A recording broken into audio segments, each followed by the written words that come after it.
যে আমাদের জীবনে কোরআনুল কারীমের 4টা আমল আছে। আমরা অনেক সময় অস্থিরতায় ভুগি, অনেক সময় আমাদের সম্পদ নিয়ে, শত্রু নিয়ে আমাদের মধ্যে নানান ধরনের পেরেশানির মধ্যে চলে, নানান ধরনের শয়তানের ওয়াসওয়াসা চলে।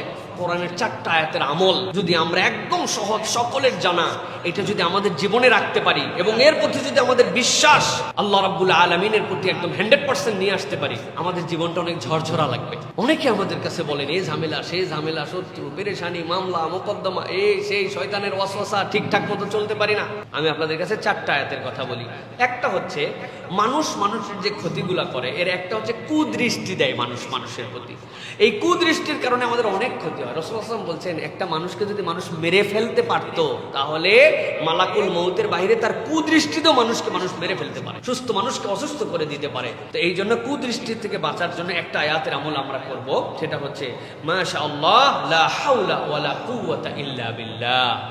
এইটা আমরা বেশি বেশি আমাদের আমলের মধ্যে রাখবো। মাশাআল্লাহ লা হাওলা ওয়ালা কুওয়াতা ইল্লা বিল্লাহ। এইটা হচ্ছে কুদৃষ্টি থেকে, এই সংক্রান্ত বিষয় থেকে আমাদেরকে হেফাজত করবে। আমি যেন একটু নির্ভর থাকতে পারি, আমার মনটা যেন স্ট্রেসহীন থাকে এবং আমার শত্রুর থেকে যেন আমি হেফাজতে থাকতে পারি। আল্লাহ রাব্বুল আলামিন এর জন্য একটা আমাদের জন্য আয়াতে কারিমা দিয়েছেন। সেটা কি? আমরা বলবো ওয়া উফাউযিদু আমরি ইলাল্লাহ, ওয়া উফাউযিদু আমরি ইলাল্লাহ, ওয়া উফাউযিদু আমরি ইলাল্লাহ। আমার সব কিছু আমার আল্লাহর কাছে সমর্পণ করে দিলাম। সুবহানাল্লাহ ওয়া বিহামদিহি। রব্বুল আলামিন আমার এইগুলা দেখবেন। এইটা হচ্ছে 2 নম্বর। 3 নম্বর, শয়তান আমাদেরকে ধোঁকা দেয়। ভালো মানুষ ভিন্ন দিকে চলে যাচ্ছে, নামাজি মানুষ নামাজ পড়তে যাচ্ছে না, ভালো পরিবারের সন্তান এলোমেলো হয়ে যাচ্ছে। এই যে শয়তানের ধোঁকা, এখান থেকে বাঁচার জন্য বেশি বেশি আমরা পড়বো হাসবুনাল্লাহু ওয়া নি'মাল ওয়াকিল, হাসবুনাল্লাহু ওয়া নি'মাল ওয়াকিল। এটা আমাদের ওজিফার মতো বানাবো, হাসবুনাল্লাহু ওয়া নি'মাল ওয়াকিল। এটা শয়তানের ধোঁকা থেকে আমাদেরকে হেফাজত করবে। চতুর্থ যেটা বলবো, মন খারাপ এবং দুশ্চিন্তা। আমাদের আছে না অনেকের ভাই, এই মন খারাপ এবং দুশ্চিন্তা থেকে আমাদের বাঁচার জন্য আমরা সব সময় একটা আমল করব। নবী করিম সাল্লাল্লাহু আলাইহি সাল্লাম যেটার ফজিলত বলে গেছেন কোরআনের আয়াতের, এটা যদি কেউ বলে, আল্লাহ তার যাবতীয় পেরেশানি দূর করে দিবেন।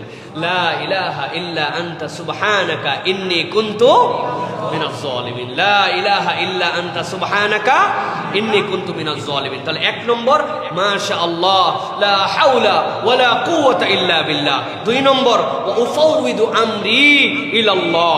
3 নম্বর হাসবুনাল্লাহু ওয়া নি'মাল ওয়াকিল। 4 নম্বর লা ইলাহা ইল্লা আনতা সুবহানাকা ইন্নী কুনতু মিনাজ জালিমিন।